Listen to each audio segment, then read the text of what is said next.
За цей день провів ставку, провели аналіз пакетів підтримки та деяких контрактів, які...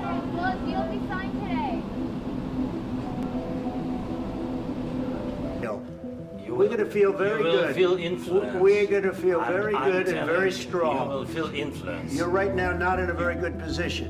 You've allowed yourself... Mr. President, what do you need to see from President Zelensky to restart these negotiations? Well, I just think he should be more appreciative because this country has stuck with them through thick and thin.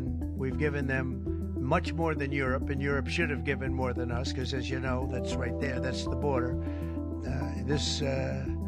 This country really was like the fence on the border. It was very important to Europe, and I'm not knocking Europe. I'm saying that they were a lot smarter than Joe Biden because Joe Biden didn't have a clue. He just gave money hand over fist, and they should have been able to equalize with us. Речей за цей день провів ставку, провели аналіз пакетів підтримки та деяких контрактів, які є за цей час. Хороші результати по контрактам на артилерію.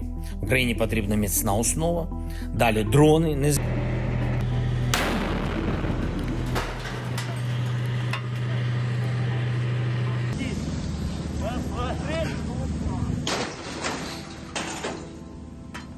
Вопрос о дальнейшем развертывании ракет средней и меньшей дальности будет решаться нами в зависимости от действий США и их сателлитов.